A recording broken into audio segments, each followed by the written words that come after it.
قبل ما نبداو الفيديو ما تنساوش ديروا لايك وشير وسبسكرايب في القناة وفعلوا الجرس باش يوصلكم كل جديد من عندنا. بالنسبه اللي ما سمعش الجزء الاول من هذا المسلسل خاصو يمشي يشوفو دابا، راه موجود في اول تعليق. ثقوا بيا الا مازال مشوش للجزء الاول ما غادي تفهموا والو. طبيعة الحال اخر حاجه شفناها في الموسم اللي فات ان 11 اختفت نهائيا، هو رجع عند الام ديالو وشفناه في الطواليت كيخرج شي حاجه من الفم ديالو بحال الوحش، ما عرفناش علاش. ما علينا. احداث الموسم الثاني كيبداو من بعد عام كامل من اخر حاجه شفناها. كنشوفوا واحد العصابه كانت كتفر شي بلاصه، ولكن البوليس كيجيو ويبداو يتبعوهم. من بين هاد العصابه كاين واحد البنت سميتها كالي. كالي عندها قدرات خارقه، كتقدر تتحكم في الحوايج عن بعد وكتقدر توهم البوليس اللي موراهم باللي كاين انهيار واقع في النفق. طبعا البوليس كامل كيوقف، ولكن ما كيوقع والو حيت هادشي كامل غير وهم دارتو باش توقفهم. ومن بعد كنشوفوا ان كالي عندها في يديها واش من رقم 8 بحال اللي كان عند 11 بالضبط. وركز معايا مزيان في هاد اللقطه حيت غادي نحتاجوها من بعد. موراها كنمشيو للعشران ديالنا داس لوكاس ويل ومايك اللي كيمشيو لمحل العاب الفيديو وكيبقاو يلعبوا تما، ولكن كيلقاو شي واحد سميتو ماد ماكس جايب نقاط بزاف في اللعبه ما كتصرتش ليهم. كيبداو يسولوا شي واحد في المحل باش يعرفوا شكون هاد ماد ماكس. في هاد الوقت ويل ما كانش مركز معاهم نهائيا حيت كان كيشوف الدنيا كامله كتبدل حداه وبدا كيهلوس وكيشوف راسو في الابسايد داون. من بعد كنمشيو للبوليسي جيم اللي كيجي عنده واحد المحقق سميتو موراي. كان شاك ان 11 مازال حيه وان شيروس خطفوها حيت القدرات ديالها خارقه وكتعتبر سلاح قوي ممكن الروس يستعملوها باش يديروا حرب. لكن جيم ما كيقتنعش بالهضره ديالو، كيضحك عليه وكيقول ليه ان 11 ماتت من شحال هادي. من بعد كيمشي جيم يحقق في شي قضيه ديال واحد الفلاح شاك ان شي واحد خرب ليه المحصول ديال القرعه قبل الهالوين باش يخسروا حيت في داك الوقت القرعه كتباع بزاف. لكن جيم كيلقى ان ماشي غير هاد الفلاح اللي عنده المشكل، تقريبا جميع المحاصيل اللي في المدينه خسروا. كنرجعوا لوالو صاحبه في المدرسه وكتنضم لهم تلميذه جديده جايه من كاليفورنيا سميتها ماكسين، ولكن كتقول الاستاذ ان الناس كاملين كيعيطوا ليها ماكس. وهنا كيعرفوا الدراري ان ماد ماكس اللي كان كيربحهم في اللعاب هي ماكس. كتعجبهم بزاف وباغيين كيفاش يهضروا معاها، ولكن ما قدروش حيت مات ويل جات وخداتو. كنشوفوا صحاب ويل كيهضروا كيقولوا انهم حاسين باللي ويل تبدل بزاف من بعد ما رجع من الابسايد داون وما عارفين شنو وقع ليه تماك بالضبط. متوال كدي عند جيم حيت مورا الاحداث اللي طرات ولاو صحاب. ومن بعد كيمشيو عند الطبيب اللي كيتابع الحاله النفسيه ديال ويل. الطبيب كيسولو باش كتحس ملي كيجيوك نوبات الهلوسه، ويل كيقول ليه كيشوف واحد الشرير قدامه وكيحس باللي باغي يقتل الناس كاملين. الطبيب كيقول لمتوالو جيم ان الحاله ديالو غادي تسوء حيت الذكريات مازال باقا في راسو، ولكن مع الوقت ممكن يولي بخير. ولكن الغريب هو اننا كنشوفوا ناس ديال المختبر كيتفرجوا في الجلسات ديال ويل بالكاميرات وكيعرفوا كاع داكشي اللي طاري. من بعد كنشوفوا ان الطبيب كيمشي للمختبر وكنفهموا انه خدام معاهم. نخليو المختبر شويه ونمشيو لداستن ولوكاس اللي كيراقبوا ماكس حتى كتدخل محل الالعاب الفيديو وكيتاكدوا بانها هي ماد ماكس. نانسي وستيف كيمشيو يزوروا عائله بارب وكيعرفوا انهم غاديين يبيعوا دارهم باش يخلصوا محقق خاص اللي هو موراي باش يقلب على بنتهم حيت مازال عندهم الامل انها عايشه. نانسي كتأثر بزاف وكتخرج، ومن بعد كتقول ستيف ان المختبر هددهم الا قالوا الوالدين البارب الحقيقه غادي يقتلوهم هو وعائلاتهم. هادشي مخلي نانسي معذبه وكتحس بتأنيب الضمير، ولكن ستيف كيأكد عليها باش تبقى ساكته وما تقول هادشي لحتى شي واحد. بالليل كنشوفو جيم راجع لدارو ولكن كيبان ماشي بوحدو حيت 11 عايشه معاه. وهنا كنرجعو بفلاش باك وكنعرفو كيفاش وصلت لعندو. من بعد ما قتلت الوحش بقات تتقلب حتى لقات البوابه وخرجت من الابسايد داون ومشات لدار مايك، ولكن البوليس كانوا تما. موراها هربات للغابه وجيم لقاها وخداها تعيش عنده حيت كلشي يقلب عليها ومعاها تكون بخير وفي امان. في الحاضر 11 بغات تخرج لهالوين ولكن جيم ما بغاش حيت خايف عليها، وملي شافها كعات وعدا باللي يرجع بكري ويحتفلوا مع بعضياتهم. وهنا كنفهموا باللي جيم شاد لها الخاطر وكيعلمها حتى الهضره، وكنشوفوا باللي العلاقه ديالهم ولات بحال الاب وبنته. في الجهه الاخرى حتى ويل كان كيوجد الهالوين مع ماما، ولكن مو لقات رسمات كيشبهوا الابسايد داون. ويل كيكذب عليها وكيقول لها غير رسمه عاديه، ولكن الام ديالو باينه ما تعقدش. موراها متول كتمشي عند جيم وكتعاود ليه على الرسمات اللي لقات وكيلاحظوا باللي رسمه كتشبه برا الدار، ولكن جيم كيهدئها وكيقول لها باللي عادي وما ديرش بالها بزاف وهادشي ينساه ولدها مع الوقت. في المختبر كنشوفوه باللي ما عياوش من تجارب وصيفطوا واحد الابسايد داون باش يصوب الكاميرات اللي تما ويبقاو عارفين اش طاري. وفي الجهه الاخرى حتى 11 بداو كيجيوها تخيلات غريبه، كتشوف راسها في الغابه صيدات واحد الحيوان وبدات كتشويه حتى كيوقف عليها واحد الراجل وتتشير به عليه. المهم كما قلنا هادشي غير تخيلات. موراها كنشوفو باللي جيم كيتوصل بحكايه جديده على محصول اخر ديال القرعه اللي فاسده، وفاش كيبدا التحقيق في داك الحقل كيكتشف ماده لزجه بحال ديال الابسايد داون. كنخليو نمشيو لماكس وخوها بيلي اللي غاديين بالطوموبيل، وكنفهموا ان بيلي ديما معصب وقبيح وباينه فيه متنمر وما حاملش المدينه اللي تحولوا لها ولا حتى اختو ماكس، حيت بالنسبه ليه هي السبب باش جاو للمدينه في الاول. موراها تيبانوا لينا الدراري لوكاس داستن ومايك بالبيكالات في الطريق، وبيلي تتشدو الحاله وكيقرر يدوز عليهم، ولكن ماكس كدور البولو قبل ما يضربهم. في الليل تيبدا الهالوين فواحد الحفله ديال عشران ستيف ونانسي. كنشوفو نانسي سكرات وبدات كتضارب مع ستيف كاع خلاها ومشى. موراها كنشوفو باللي جوناثان كيرجع للدار وكيبانو باللي كيعجبو بعضياتهم. اما الدراري فتيدوروا على الديور باش يجمعوا الحلوى، وحتى ماكس كتكون معاهم، ولكن ويل كيرجع يلوث وكيشوف وحش كبير بزاف فين يبان ديموغورغون كيهرب منه وكيرجع للعالم الطبيعي. وفاش تيفيق مخلوع كيلقى مايك صاحبو حداه وكيعاود ليه كلشي. جيم كيكون باقي في الخدمه وكيبحث في القضيه ديال المحاصيل، كينسى راسو والكلمه اللي عطا ل11 كتبقى بوحدها حيت جيم تعطل وكتبان كاعيه.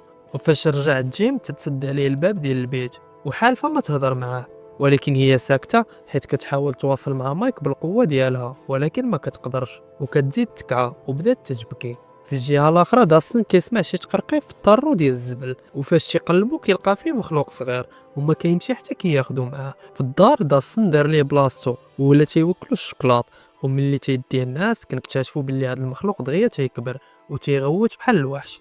الغد داستن كيمشي للمكتبه وكيشري كاع الكتوبه ديال الزواحف باش يعرف يتعامل مع الوحش. كيقرر داستن يسمي الكائن دارت، وفاش كيمشي للمدرسه كيوري لصحابو.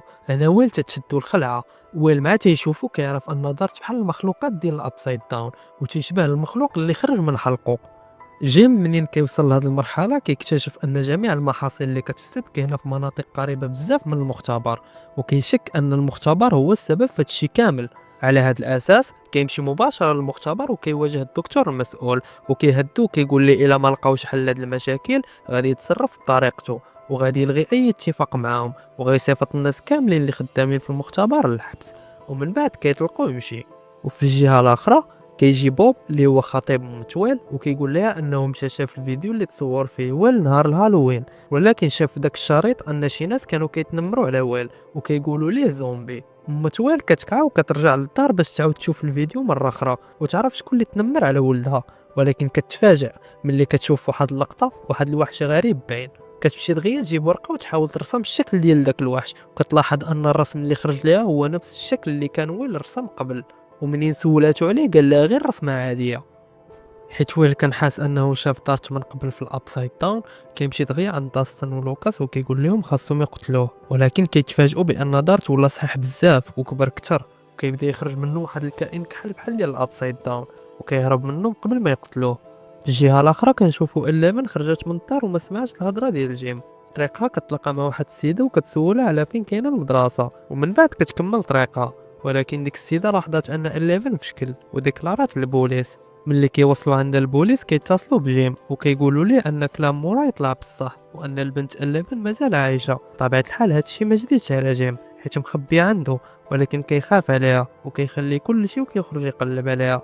في هذا الوقت 11 كتكون وصلت للمدرسه عند مايك وصحابو اللي كانوا كيقلبوا على دارت، وفعلا كتقدر توصل لمايك ولكن كتلقاه واقف مع ماكس. كتغار منها بزاف حيت كتبغي مايك وكتستعمل القوه ديالها وكتخلي ماكس طيح على لوح التزحلق اللي كانت واقفه عليه، ومن بعد كتخرج من المدرسه وكتختفي. مايك كيمشي يطمئن على ماكس وماكس كتقول ليه ان حست بحال شي حاجه جراتها من تحت رجليها وما عرفاش كيفاش وقع هادشي. هنا مايك كيربط الاحداث ببعضها وكيشك ان اللي دارت هادشي وكيخرج يقلب عليها ولكن ما كيلقاهاش. في نفس الوقت ويل كيوصل للحمام وكيبان ليه دارت كيعيط على صحابو كيحاول يشدو، ولكن دارت كيغوت عليه وهنا ويل كيخاف وكيهرب. وفجأة كيلقى راسو دخل مرة أخرى لابسايد داون.